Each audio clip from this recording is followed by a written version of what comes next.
let's get a little spicy, if you will, as we wrap up every week. Courtesy of our friends at the DQs of Northwest Edmonton and Sherwood Park, we bring the hottest takes. That's right. This is the Flamethrower presented by the DQs of Northwest Edmonton and Sherwood Park. These are your emails to talk@ryanjesperson.com. And this one from GK after my conversation yesterday with Karima Saad, who was the recipient, she and her camera operator of the double birds from the Brantford Boomer. GK says, I'm sorry, Jespo, but Karima pulled the rug over your eyes in her story about the Brantford Boomer. I just read Justin Ling's Substack. She was standing right by a group flying those Fuck Carney flags. So he was given the fingers to total dipshits, just like a good Canadian should. That from GK. What about this one from Ross Kelly, who says, Ross is submitting a haiku op-ed following our conversation with Jagmeet Singh. Ross's haiku: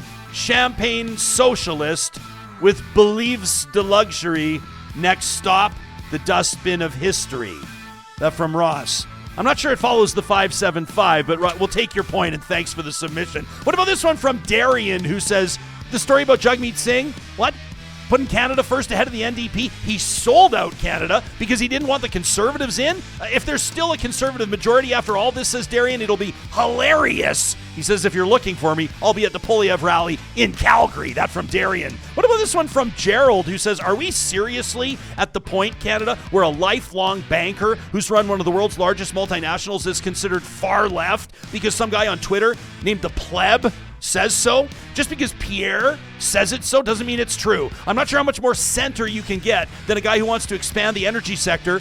Just ask that it also works on being a little bit more environmentally friendly as well. Gadzooks, that from Gerald.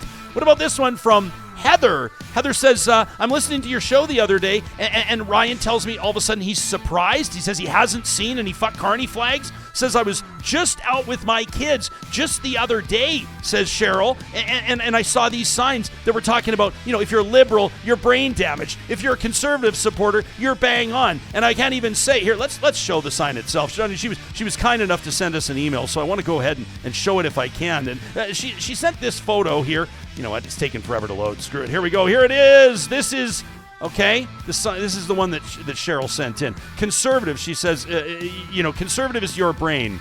She says NDP is your brain on drugs. And she says liberal, no brain. And she says, immediately I thought, Ryan, how can you possibly be surprised? She says, wake up. That from Heather. And how about this one? I haven't seen that side either, Heather. And this one from Jennifer, who says, Jespo, I nearly choked on my latte when you said you hope we hit 70% voter turnout. Ryan, you hope? What is this, a group project in high school where 30% of us just ghost the assignment? This is the federal election, says Jennifer. April 28th isn't just a date.